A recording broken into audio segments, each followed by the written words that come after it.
প্রিয় দর্শক সবাইকে আসসালামু আলাইকুম। আমার পিছনে এই যে তুমুল আকৃতিতে ভেঙে পড়তেছে এবং পাশেও পিছনের দৃশ্যগুলো দেখবেন কিছুক্ষণের মধ্যে এগুলো ভেঙে পড়বে। আমি যেখানে দাঁড়িয়ে আছি এটা আর বেশি সময় নেই, আমি খুবই জোরালোভাবে খেয়াল করা লাগতেছে যে কোন সময় এটা ভেঙে পড়ে। আমি এখন যে জায়গায় দাঁড়ানো এটা নোয়াখালী হাতিয়ার ২ নং চানন্দী ইউনিয়নে, যেটা আমার নিজ বাড়ির দরজার মধ্যে দাঁড়িয়ে আছি।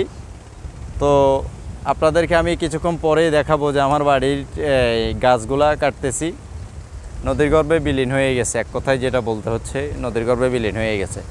অনেকে আমারে বলে যে আমি দালালি করি বা অনেক কিছু নদী ভাঙ্গনের জিও ব্যাগের বিষয়ে যখন আমি কথাবার্তা বলি, আমার কোনো আলোচনার মধ্যে কেউ যদি এমন কোনো বক্তব্য খুঁজে পায় যে আমি জিও ব্যাগ কাজ হচ্ছে এটার বিরোধিতা করতেছি, সারাটা জনম গেছে। আমি 2017 সাল থেকে এই ক্যারিংসর, জনতা বাজার, জয়বাজার, পুরো ক্যারিংসর থাকা অবস্থায় তখন থেকেই বিভিন্ন টেলিভিশনের সাংবাদিকদেরকে এনে এখানে নিউজ করাইতাম যে জিও ব্যাগ ব্লকবাদের জন্য মোহাম্মদ আলীর সময়ে, স্বৈরাচার হাসিনার আমল থেকে। আর এখন অনেকে রাজনৈতিক একটা প্রতিহিংসার কারণে অনেকে এই সমস্ত কথাবার্তা বলতেছে। সকলের কাছে দৃষ্টি আকর্ষণ করে বলি যে আসলে এরকম প্রতিহিংসামূলক এসব কথাবার্তা না বলে সুন্দরভাবে এই জায়গাটা যেন টিকে, আপনারা সেই দিকে পদক্ষেপ নেন। দলমত নির্বিশেষে সব দল মিলে এখানকার যাতে নদীর ভয়াবহতা থেকে মানুষকে রক্ষা করার জন্য যেটা করণীয় সেটা করার দরকার। অতএব কে কী করলো না করলো সেটা দেখার বিষয় নাই।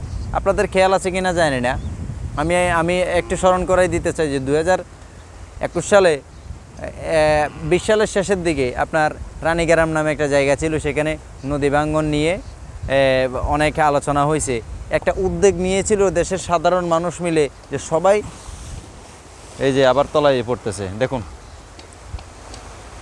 একেবারে তলায় গেছে, মানে এটা পাটল দোষে তলায় গেছে, মানে অত্যন্ত ভয়ঙ্কর। আপনারা দেখবেন আমার পিছনে ওই পাশে ভেঙে পড়বে কিছুক্ষণের মধ্যে। এই যে দেখুন, এটা তলায় পড়তেছে, মানে আগে তো পাটল দইরা ধুম করে পড়তো, কিন্তু এখন নিচের দিকে ডাইবা নেমে আতায়। অত্যন্ত ভয়ঙ্কর আকৃতিতে পানির স্রোত যাচ্ছে, নদীর গর্ভে বিলীন হয়ে যাচ্ছে। তো যে প্রসঙ্গে বলতেছিলাম সেটা হচ্ছে আপনার রানীগ্রামে, সেখানে সবাই দলমত নির্বিশেষে সবাই মিলে একটা কাজ করার জন্য চিন্তা ভাবনা নিচ্ছে। আসলে এখন বুঝতেছি যে এটা কত বিশাল একটা কাজ, কিন্তু তখনকার নদী ভাঙ্গনের পরিস্থিতি এমন ছিল না। এখন যেভাবে ভয়ঙ্কর আকৃতিতে ভাঙতেছে, তখন অনেক স্লোপ ছিল। মনে হয় যেন ওই যে প্লাস্টিকের বস্তা আছে না, এই সারের বস্তা, এগুলো দিলে আপনার নদী ভাঙ্গন রোধ হয়ে যাবে, এরকম পরিস্থিতি ছিল। তো তখনও সেটা দলমত নির্বিশেষে বিএনপির পক্ষ থেকে, আওয়ামী লীগের সময়ে সবাই চিন্তা ভাবনা করছে যে সকলের কাছ থেকে একটা নির্দিষ্ট অ্যামাউন্ট ধরে এলাকার সব মানুষের কাছ থেকে অন্তত নিজস্ব উদ্যোগে এখানে জিও ব্যাগের ব্যবস্থা করার জন্য।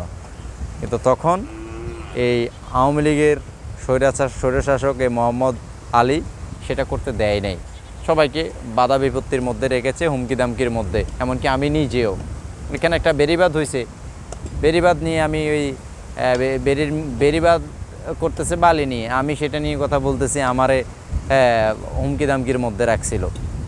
বলে যায় না, ইতিহাস সব আছে। প্রতিনিয়ত এই নদী ভাঙ্গন নিয়ে কথা বলতে এই পর্যায়ে এখন গতকালকে আমি একটা ভিডিও ছাড়ছি, যে ভিডিওর মধ্যে আমি আলোচনা করেছি যে জিও ব্যাগ দিচ্ছে খুব সুন্দরভাবে, এটা দেখ, সবার এখানে সহযোগিতা করা উচিত আমি মনে করি, কিন্তু রাজনৈতিক প্রতিহিংসা এই জায়গার মধ্যে সবাই না আনে। এখন সামনে নির্বাচনকে ঘিরে বিভিন্ন রাজনৈতিক দল তাদের রাজনৈতিক প্রচারণা করতেছে, কিন্তু তার মধ্যে দিয়ে তারা যখন কোনো একটা ভুলভ্রান্তি করে, একটা রাজনৈতিক দল আরেকটা রাজনৈতিক দলকে পিছানোর জন্য সাধারণ মানুষকে খেপাইয়া দেয়, বলে কি যে আমরা এখানে ভোটের প্রচার করতে আসি না, আমরা এখানে জিও ব্যাগ দিয়ে দেওয়ার জন্য আসছি, ওখানে অমুক দল আইসা বাধা দিচ্ছে। এই কথা বললে সাধারণ মানুষের মাথায় যেটা ধরে তারা সেটাই করে। আসলে এখানে জিও ব্যাগ নিয়ে যে একটা আলোচনা আসছে, এটা সবাই চায়, একেবারে যে দলই বলুক, বাংলাদেশের যেটা গতকালকে গঠিত হয়েছে ক্ষুদ্র একটা রাজনৈতিক দল, সেই রাজনৈতিক দলও চায় এখানে মানুষের দুর্দশাকে সামনে রেখে পিছনে ভেঙে পড়ছে। দেখুন খুব ভয়ঙ্কর আকৃতিতে ভাঙতেছে। ভয়ঙ্কর জায়গার মধ্যে দাঁড়িয়ে আছি। তো সবাই চাই যে এখানে ব্লক বাদ দেওয়া হোক, জিও ব্যাগ দেওয়া হোক। এই যে অত্যন্ত কষ্টের বিষয় হচ্ছে যে গত 2 দিন ধরে যে জিও ব্যাগগুলো দিচ্ছে এগুলা ধসে পড়ে যাচ্ছে, এগুলো নেমে যাচ্ছে, থাকতেছে না। খুবই দুঃখের বিষয়। তারপরে এখন আলোচনাগুলো কোথা থেকে আসে? আমি যেটা বলছি যে অন্তত এই জিও ব্যাগের যে ছোট্টখাট্ট একটা বরাদ্দ, এই জায়গায় যেন কোনো শকুনের নজর না পড়ে। এখান থেকে যেন কেউ 2 কোটি টাকার বাজেটের মধ্যে যেন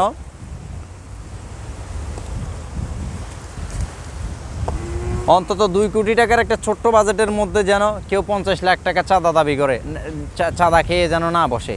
কিন্তু এরকম ঘটনা ঘটে যাওয়ার কারণে আমরা তাদেরকে সতর্ক করেছি, এ ধরনের কথাবার্তা বলি মাঝে মধ্যে যে দুর্নীতি করা বন্ধ করুন। এখন এটাকে দামাচাপা দেওয়ার জন্য আমাদেরকে অনেককে কালারিং করে দিচ্ছে বা সাধারণ মানুষের কাছে, তাতেও আমরা খুশি, সমস্যা নেই।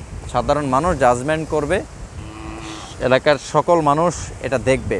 তো সবশেষে যেটা বলতেছি, সকল রাজনৈতিক দলের উদ্দেশ্যে যেটা বলতেছি, নদী ভাঙ্গন রোধের জন্য ভিটেমাটি রক্ষা করার জন্য সবাই এখানে সহযোগিতা করা উচিত। রাজনৈতিক প্রতিহিংসা যেন এই জায়গার মধ্যে অন্তত না আনে। সবাই এই জায়গা থেকে, এই প্রতিহিংসা থেকে বেরিয়ে এসে এখানে সহযোগিতা করা উচিত। পানি উন্নয়ন বোর্ডের সকলেরই যাওয়া উচিত, যাইয়া এখানে তাদের কাছে রিকোয়েস্ট করা উচিত, তাদেরকে পরামর্শ দেওয়া এবং নেওয়া দুটোই করা উচিত যে কিভাবে এটা রক্ষা করা যায়। আরেকটা কথা বলতে হচ্ছে যে হাতিয়া কিংবা সুবর্ণচর, এই 2টা প্রতিহিংসা যেন আমাদের এখানে নদী ভাঙ্গন রোধের ক্ষেত্রে যাতে না থাকে। হাতিয়ারগুলো মানুষ, সুবর্ণচরেরও মানুষ, অতএব সবাই মিলে আমরা মিলেমিশে থাকতে চাই। হাতিয়ার মানুষ এখান থেকে নদী ভাঙতেছে, সুবর্ণচর যাচ্ছে, আবার সুবর্ণচরের অনেক মানুষ হাতিয়ায় যাচ্ছে। এইভাবেই আপনি দেখবেন সুবর্ণচরের অনেক মানুষ এই হাতিয়ার নদীতে মাছ ধরে খাচ্ছে। কিন্তু এই প্রতিহিংসা যেন কারোর মধ্যে না থাকে। সবাই এই সুবর্ণচরের সকল প্রতিনিধিদের কাছে আমরা আশা ব্যক্ত করব, সবাই যেন নদী ভাঙ্গন রোধের ক্ষেত্রে কোনো শকুনের নজর যাতে এখানে না পড়ে, সবাই পানি উন্নয়ন বোর্ডের কাছে, রাস্তাঘাট নির্মাণে এলজিইডির কাছে যেন তারা সবাই আকুতি মিনতি অন্তত করে। ওদেরকে পরামর্শ দেওয়া উচিত, নেওয়া উচিত। এখানে কোনো প্রতিহিংসা নয়, সবাইকে ভাই ভাই হিসাবে পরিচয় দিতে হবে, এটাই বাধ্যতামূলক। খুব গণহারে পিছনে দেখতে পাচ্ছেন ভাঙতেছে। এটা স্রোত এতটা ভয়াবহ, আমার পিছনে একটা ওই যে বল গেটের মাধ্যমে যে বালি আনে, সেটা স্রোতের কারণে ওখান থেকে তাকে ঠেলে একেবারে ওখানে নিয়ে সে ওখানে দাঁড়িয়েছে। তো যেটা বলতে হচ্ছে, আর হয়তো 2 দিনের মধ্যে আমার বাড়ি ভেঙে যাবে। সর্বশেষ যে কথা সেটা হচ্ছে আমার বাড়ি ভেঙে যাবে, যাক, সকলে যাতে বাকি যারা আছে অন্তত তারা যেন এখানে টিকে থাকে সেই পরিবেশ তৈরি করতে হবে। ধন্যবাদ সবাইকে।